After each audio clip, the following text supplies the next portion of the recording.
Continuar o nosso catecismo.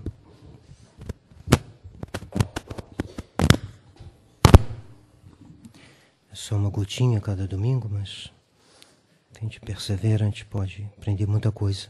Então vamos começar também domingos de formação. Então vai ser o primeiro domingo de cada mês. O primeiro domingo de dezembro, depois diremos a programação. As pessoas poderão, se quiserem, almoçar por aqui e haverá então mais tempo para fazer uma conferência um pouquinho mais preparada, mais comprida, mais sobre um assunto que a gente possa aprofundar. Então hoje começamos a penitência. O que é o sacramento da penitência? A penitência, chamada também confissão, é o sacramento instituído por Jesus Cristo para perdoar os pecados cometidos depois do batismo. Por que se dá a este sacramento o nome de penitência? Dá-se a este sacramento o nome de penitência porque, para obter o perdão dos pecados, é necessário detestá-los com arrependimento. Porque quem cometeu uma falta deve sujeitar-se à pena e porque, além disso, porque quem cometeu uma falta deve sujeitar-se à pena que lhe impõe o sacerdote. Então, duas coisas: necessária a contrição, senão a confissão é inválida. Se a pessoa não está arrependida, ela é inválida. Ninguém deve se confessar sem estar arrependido. Por esse sacramento, porque esse sacramento se chama também confissão? Porque para obter o perdão dos pecados não basta detestá-los, mas é necessário acusar-se deles ao sacerdote, isto é, confessá-los. Os protestantes não têm o sacramento da confissão. E se eles pecam, eles estão numa situação muito difícil. Se eles tiverem a contrição perfeita, eles podem, além da ignorância invencível, todo um conjunto de condições, eles podem recuperar e estar em estado de graça. Mas é muito mais difícil, muito mais incerto. Um protestante se salvar é uma coisa difícil. Já o católico tem dificuldade de se salvar. O protestante, sem o socorro da confissão, da comunhão, tem muito mais dificuldade em salvar sua alma. Daí a gente deve rezar muito para a conversão dos protestantes e distribuir, colaborar com tudo aquilo que possa iluminá-los para que eles venham a verdadeira fé e entrem na igreja. Quando Jesus instituiu o sacramento da penitência no cenáculo, depois da ressurreição, ele deu solenemente aos apóstolos o poder de perdoar os pecados. Com que palavras? Com as seguintes palavras: depois de soprar sobre eles, ele disse: recebei o Espírito Santo, àqueles a quem perdoardes os pecados, ser-lhes-ão perdoados, e àqueles a quem os retiverdes, ser-lhes-ão retidos. Então, poder dado à igreja de perdoar ou reter. Reter por quê? Porque às vezes o padre não pode dar absolvição. Se a pessoa é interrogada pelo padre e ela diz: não, eu fiz isso, mas não posso mudar minha situação atualmente, porque eu estou ligado a uma pessoa que não é casada na igreja, por exemplo, mas eu não posso mudar a situação, não pode receber absolvição. Então, tem alguns pecados que são perdoados, outros pecados que são retidos. Qual a matéria da penitência? Matéria remota são os pecados cometidos pelo penitente depois do batismo. O batismo apaga todos os pecados. É necessário estar arrependido deles, mas o batismo apaga todos os pecados. Não é necessário fazer uma confissão dos pecados. Se um adulto é batizado, basta ele ter uma contrição geral de todos os pecados. Ele não precisa confessá-los, porque o batismo apaga todos os pecados e é a porta para poder receber os outros sacramentos. Então, matéria remota são os pecados cometidos depois do batismo. E a matéria próxima são os atos próprios do penitente, ou melhor, do próprio penitente, isto é, a contrição, ele tem que estar contrito, a acusação, ele tem que acusar. Se ele não acusar o pecado, ele não fica perdoado. Aquela cena famosa contada no livro do São Antônio Maria Claret, dois padres missionários, enquanto um estava confessando, o outro estava rezando, e assim de longe ele viu, saindo da boca de uma senhora, várias serpentes. E depois uma serpente enorme, que botou a cabeça de fora, depois entrou. E quando ela entrou, todas as outras voltaram para dentro da boca da senhora. E aí, indo pelo caminho, depois da missão, ele contou para o outro, falou assim, quando você estava confessando, eu vi isso, coisa estranha. Aí ele falou, nossa, vamos voltar lá. Aquela senhora deve ter omitido um pecado. Por vergonha, não deve ter se confessado. Guardou um pecado, não confessou. Estava contrita, porque ela estava ali se confessando, ela estava já há muitos anos perturbada com aquilo, mas ela não confessou. E o fato de não confessar fez com que ela não recebesse o perdão de nenhum dos casos, porque todos voltaram como serpentes para a boca da senhora. É uma imagem do que acontece na alma. Então ela tem que estar contrita e tem que acusar. E depois fazer a satisfação, que é a penitência. Qual é a forma do sacramento da penitência? É a seguinte: eu te absolvo dos teus pecados. Eu te absolvo, peccatis tuis. Às vezes tem pessoas que moram em outros lugares, só tem padre progressista, e às vezes ficam na dúvida, e às vezes perguntam para a gente, por telefone, por e-mail, por carta. O padre disse, eu não sei se ele me deu absolvição. Aí, qual é a fórmula que absolve? É a seguinte: eu te absolvo dos teus pecados. É simples, é curta, mas é a seguinte, é que está aqui. Ele pode dizer em latim, que é o melhor, mas pode dizer também em português. Quem é o ministro? O certo é dizer em latim. É o costume da igreja. Guardar o latim, porque o latim é a língua própria da igreja, portanto a língua dos sacramentos. Quem é o ministro do sacramento da penitência? O ministro do sacramento da penitência é o sacerdote aprovado pelo bispo para ouvir confissões. Por que o sacerdote será aprovado pelo bispo? Ser aprovado pelo bispo para ouvir confissões? Porque para administrar validamente esse sacramento não basta o poder da ordem, mas é necessário também o poder de jurisdição, isto é, a faculdade de julgar, que deve ser dada pelo bispo. Pode-se perguntar, e os pais da tradição? Duas razões. Mas o Monsenhor Lefebvre dizia que estava cada vez mais comum Roma, ao dar a permissão para uma diocese, dava para todas as dioceses, para o mundo inteiro. E, então, um costume que estava já em andamento cada vez mais.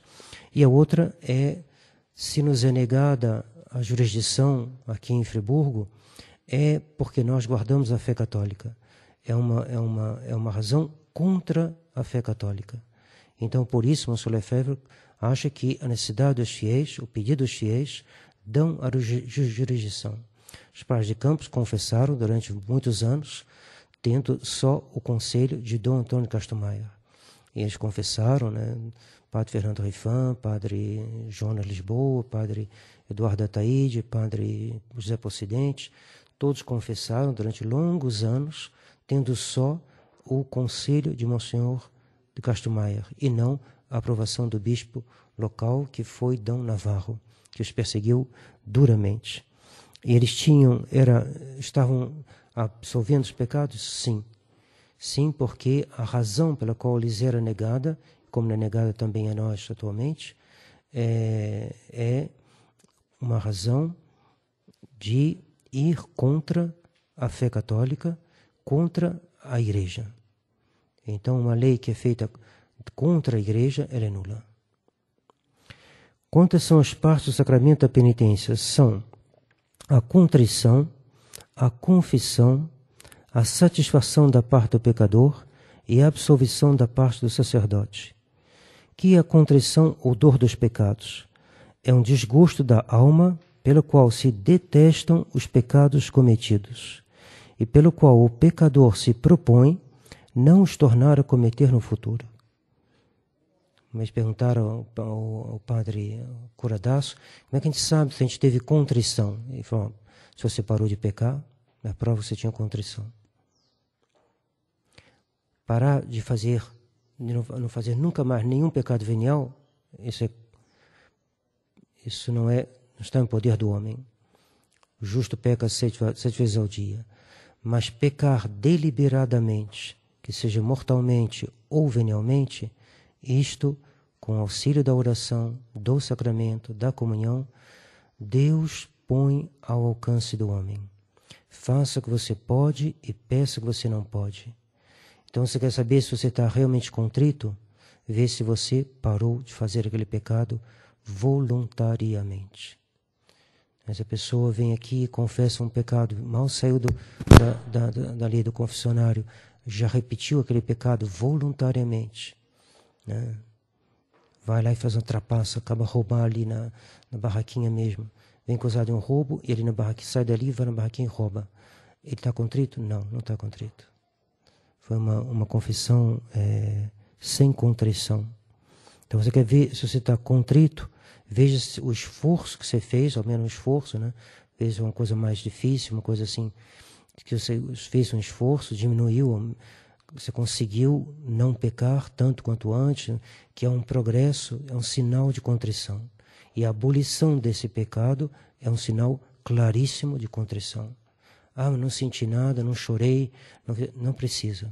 Se você confessou e parou de pecar, é sinal que você tinha contrição, estava contrito. Que a contrição é a dor dos pecados, é um desgosto da alma pela qual se detestam os pecados cometidos e pelo qual o pecador se propõe não os tornar cometer no futuro. Se propõe. Então, não pecar mais é um sinal evidente, é o sinal que o Curadas dava. Mas se propor não pecar no futuro, já basta. Já basta. Me propõe não pecar no futuro. Mas tem que ser uma proposição verdadeira. Não só da boca para fora, mas do coração. Se ela é do coração, ao menos haverá um esforço para a pessoa não pecar mais. Se um rapaz está viciado em droga e vem se confessar, ele provavelmente vai cair ainda. Mas se ele fizer um esforço para não cair, a confissão dele foi válida. Porque ele estava realmente arrependido, ele faz um esforço. E pouco a pouco, quem sabe, graças a Deus, ele conseguirá vencer essa dependência que é não só espiritual, mas física também. Que quer dizer contrição, que significa fratura ou despedaçamento, como quando uma pedra é esmagada e reduzida a pó. Porque se dá o nome de contrição à dor dos pecados, se dá o nome de contrição à dor dos pecados para significar que o coração duro do pecador, de certo modo, se despedaça pela dor de ter ofendido a Deus. Então, a melhor coisa que a gente pode fazer para preparar a confissão é considerar que a gente ofendeu a Deus e procurar tirar dessa consideração a dor de ter ofendido, de ter cooperado na paixão de Nosso Senhor para que Ele sofresse. A gente teve insultado Nosso Senhor com o nosso pecado. Em que consiste a confissão dos pecados? Consiste na acusação distinta dos nossos pecados ao confessor, para dele recebermos a absolvição e penitência. Não basta uma confissão geral. Pequei contra os 10 mandamentos. Não basta isso. Tem que dizer o que ele fez. E tem que dizer o número também. Tem uma pessoa, né, em 2 ocasiões diferentes roubou o vizinho, e tem que dizer que roubou 2 vezes. Não pode dizer eu roubei. Não. Tem que dizer o número, e se foi coisa de valor é pecado mortal, se for 1 centavo é pecado venial. Por que a confissão se chama acusação? Porque não deve ser uma narração indiferente, mas sim uma verdadeira e dolorosa manifestação dos próprios pecados. O homem foi confessar com o Curadas e fez um relato indiferente da vida dele. E o Curadas começou a chorar. Ele falou, mas padre, não estou entendendo. Por que o senhor está chorando? Afinal, fui eu que pequei.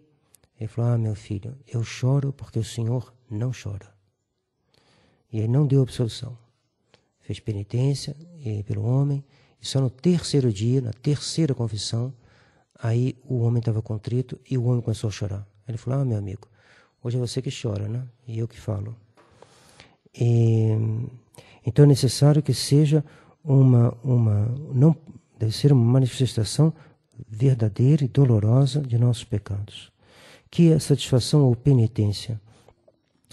é a oração ou outra boa obra, pode ser uma outra coisa, pode dar como absolvição, ler um livro, ler ao menos uma passagem de um livro, algumas páginas da Escritura, pode ser uma boa obra. E visitar um doente, por exemplo. Então, a satisfação ou penitência é a oração ou outra boa obra que o confessor impõe ao pecador em expiação dos seus pecados. Que absolvição é a sentença que o sacerdote pronuncia em nome de Jesus Cristo para perdoar os pecados ao pecador. Das partes do sacramento da penitência, qual é a mais necessária? É a última pergunta de hoje, que termina esse capítulo aqui, e é muito importante, né? De todas essas, qual é a principal? A principal é a contrição, porque sem ela nunca se pode obter o perdão dos pecados. E com ela só, quando ela é perfeita, pode-se obter o perdão, contanto que esteja unida ao desejo, ao menos implícito, de confessar-se.